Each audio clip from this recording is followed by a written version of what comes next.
Hello everyone. We start our next topic, that is inorganic official compounds of calcium. आपण बघितलं होतं की याआधी आपण आयोडीन आणि आयर्नचे ऑफिशियल कंपाऊंड बघितले होते.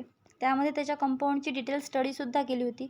आता आपल्याला बघायचं आहे inorganic official compounds of calcium. Okay, आता बघू आधी त्याचे कॅल्शियमचे इम्पॉर्टंट रोल काय आहे ते, किंवा त्याला आपण म्हणतो बायोलॉजिकल इम्पॉर्टन्स ऑफ कॅल्शियम. पहिला, इट इज इसेन्शियल फॉर, तुम्हाला माहिती कॅल्शियम जनरली सगळ्यांना माहीत असते कशासाठी यूज आहे, ब्लड कोॲग्युलेशनसाठी, प्रॉपर कार्डियाक फंक्शनिंगसाठी, आणि मेन म्हणजे formation of bone and teeth, हाडांची आणि दातांची प्रॉपरली वाढ होण्यासाठी, त्याला स्ट्रॉंग करण्यासाठी कशाची गरज असते, कॅल्शियमची. मग बघा, it is essential for formation of bones and teeth, second blood coagulation, third cardiac functioning. Okay, आता तुम्हाला प्रश्न पडला की मॅडम कार्डियाक फंक्शनिंगसाठी कॅल्शियमची गरज कशी असते. ओके, तर जेव्हा आपल्या हार्टचं कॉन्ट्रॅक्शन होते, ओके, कॉन्ट्रॅक्शन झालं की त्या कॉन्ट्रॅक्शनसाठी कशाची गरज असते, कॅल्शियमची. जेव्हा कॅल्शियम आयन हा सेलच्या आतमध्ये जातो तेव्हा त्या ठिकाणी काय घडून येत असतं, कॉन्ट्रॅक्शन. ओके, म्हणून त्या प्रॉपर जर कॉन्ट्रॅक्शन रिलॅक्झेशन प्रॉपरली झालं तर कार्डियाक फंक्शनिंगसुद्धा कशी होणार, प्रॉपरली.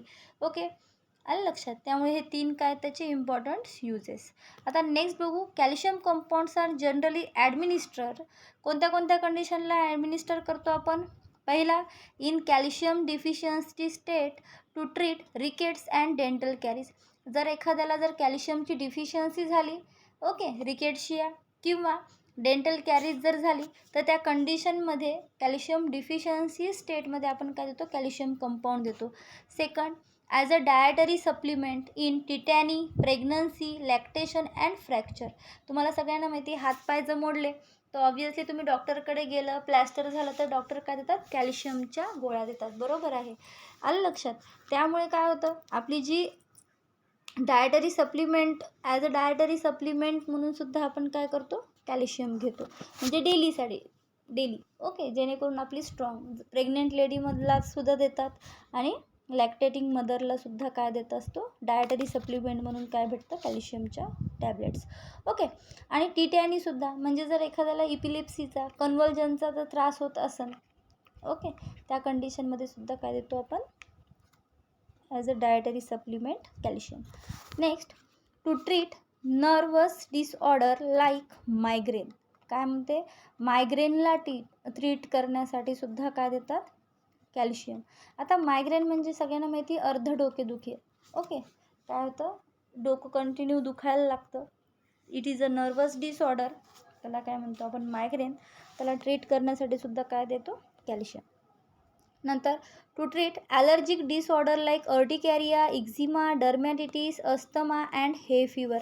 ओके, ॲलर्जिक डिसऑर्डरला ट्रीट करण्यासाठी सुद्धा आपण काय देतो, कॅल्शियमचे कंपाऊंड. आता कोणत्या कोणत्या आहेत मग, अर्टिकॅरिया, एक्झिमा, डर्मॅटिटिस, हे सगळे कोणते आहेत, स्किन डिसीजेस, ज्यामध्ये स्किनमध्ये रेड कलरचे पॅचेस, त्याला इचिंग होते, खाजवायला जाते ते, आणि ते कसं होते, स्प्रेड होते. ओके, लाल लाल पॅचेस पडतात, काही वेळेस मग थोडंसं इन्फ्लामेशनही होतं आणि त्या ठिकाणी ते स्प्रेड व्हायला लागतं, त्याला म्हणतो आपण स्किन डिसीजेस. नेक्स्ट, अस्थमा माहिती तुम्हाला, त्याला आपण दमा म्हणतो, जे ते सुद्धा कोणते आहे, ॲलर्जिक डिसऑर्डरच आहे. आणि नेक्स्ट कोणतं आहे, हे फीवर. काही जणांना पोलन ग्रेन्स किंवा गवताच्या कॉन्टॅक्टमध्ये आलं की त्याची ॲलर्जिक रिॲक्शन दिसायला लागतं आणि त्याचं मग कन्व्हर्जन कशामध्ये, सर्दी, ताप अशामध्ये होऊन जातं. ओके, त्या ॲलर्जिक कंडिशनला ट्रीट करण्यासाठी सुद्धा काय देतो आपण, calcium. And last, to treat inflammatory disorder like osteoarthritis and oedema. Oedema म्हणजे तुम्हाला माहिती, accumulation of fluid inside the टिश्यूमध्ये जेव्हा फ्लुईडचं डिपोजिशन व्हायला लागतं त्या कंडिशनला आपण म्हणतो ओडेमा. दिसायला ते कसं दिसतं, स्वेलिंगसारखंच दिसतं, ओडेमा आहे. पण त्या ठिकाणी जेव्हा आपण, मला सांगा बरं, स्वेलिंगला जेव्हा तुम्ही प्रेस केलं, स्वेलिंगच्या ठिकाणी समजा ह्या ठिकाणी स्वेलिंग आहे, तर त्याला जर प्रेस केलं तर जनरली आपल्याला ते पेन ऑकर होतं. ओके, आणि जर प्रेस केलं तर ते असं दबल्यासारखं होत नाही, ओरिजिनल स्टेटला परत येतं, त्याला आपण स्वेलिंग म्हणतो आणि ते पेन ऑकर करतं. जर एखाद्या पर्सनला ओडेमा झाला, ओके, तर त्या ठिकाणी काय होतं, स्वेलिंग दिसते नुसतं, पण जेव्हा आपण त्याला प्रेस करतो, ओके, ज्याला आपण काय करू, प्रेस केलं, असं प्रेस केलं, तर त्या प्रेस केल्यानंतर त्या ठिकाणी काय होणार, फक्त पेन होणार नाही, दुखणार नाही, फक्त त्या ठिकाणी काय होणार, खड्डे पडल्यासारखे दिसणार. ॲक्च्युली म्हणजे खड्डा पडणार नाही, पण ते दबल्यासारखं दिसणार. आलं लक्षात? त्यालाच म्हणतो आपण ओडेमा. आलं लक्षात?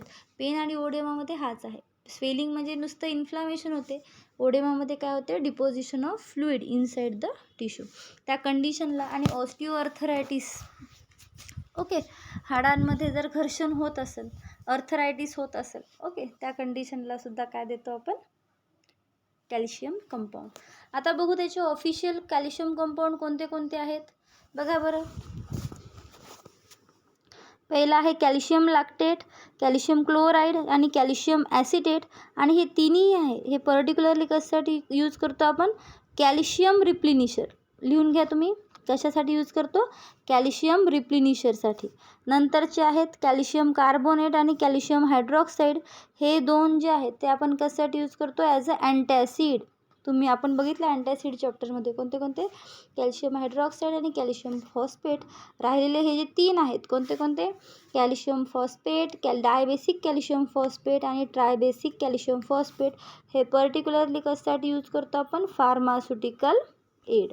कशासाठी यूज करतो, फार्मास्युटिकल एड म्हणून. आलं लक्षात?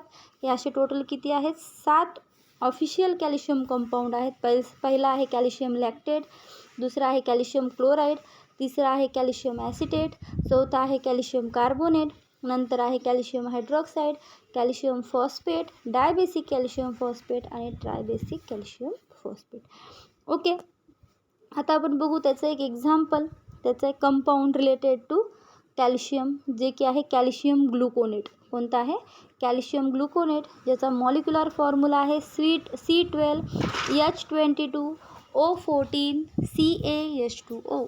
ओके, बघा त्याचं सिनोनिम आहे कॅल्शियम ग्लुकॉन. काय आहे, कॅल्शियम ग्लुकॉन. हे झालं त्याचं synonym. Properties, nature crystalline powder, colour white, odourless, tasteless, solubility sparingly soluble in water. कसा आहे, sparingly soluble in water. Chemical property, on boiling it loses its water molecule and crystallisation and decomposes at 100 degree Celsius. काय म्हणते, आपण बघितलं त्या फॉर्म्युल्यामध्ये ह्याच्यामध्ये water molecule present आहे.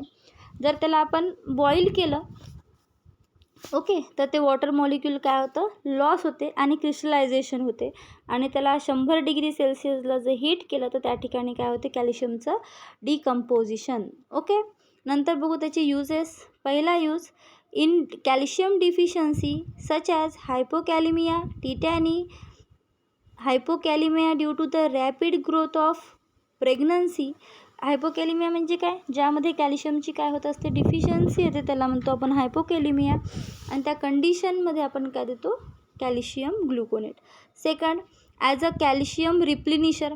रिप्लिनिशर म्हणजे तुम्हाला माहिती, जर एखाद्या गोष्टीची डिफिशियन्सी झाली तर ती झीज भरून काढण्यासाठी जे एजंट जो त्याला आपण म्हणतो रिप्लिनिशर. जसं फॉर एक्झाम्पल, रिप्लिनिशर म्हणजे काय, त्याचं एक्झाम्पल सांगते तुम्हाला. जर समजा फ्लुईड आणि इलेक्ट्रोलाइटचा जर लॉस झाला डायरियामध्ये, तर त्या कंडिशनमध्ये आपण इलेक्ट्रोलाइट रिप्लिनिशर देतो. म्हणजे एखाद्या गोष्टीची झीज भरून काढण्यासाठी जे एजंट देतात त्याला आपण म्हणतो रिप्लिनिशर.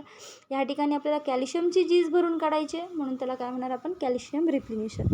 Next, used in the lead poisoning. Calcium gluconate, it is an antidote, also used as a antidote in the lead poisoning. Lead पॉयझनिंगमध्ये अँटीडोट म्हणून सुद्धा यूज करतो calcium gluconate. And last, used as a drug of choice for severe hypokalemic tetany because it is non irritating when given orally and intravenously. जर एखाद्याला कन्व्हल्जनचा, इपिलेप्सीचा जर त्रास होत असेल, फिट्स येत असेल, तर त्या कंडिशनमध्ये आपण ड्रग ऑफ चॉईस म्हणून काय देतो, कॅल्शियम ग्लुकोनेट. कारण की हे काय कसं असतं, नॉन इरिटेटिंग. जर ओरली किंवा इंट्राव्हेनसली जरी दिलं तर ते कसं आहे, नॉन इरिटेटिंग. आता कॅल्शियम ग्लुकोनेटचे ऑफिशियल प्रिपरेशन कोणते कोणते आहेत बघा. Calcium gluconate tablet IP, calcium gluconate injection. Okay, ह्या ठिकाणी आपला inorganic official compound of calcium chapter end झाला. यामध्ये तुम्हाला अजून एक डिटेल म्हणजे कॅल्शियम ग्लुकोनेटचा ॲसे आहे. हा कॅल्शियम ग्लुकोनेटचा ॲसे आपण बघणार आहोत प्रॅक्टिकलमध्ये. ओके, चला भेटू मग नेक्स्ट चॅप्टर सहित. Okay, bye bye.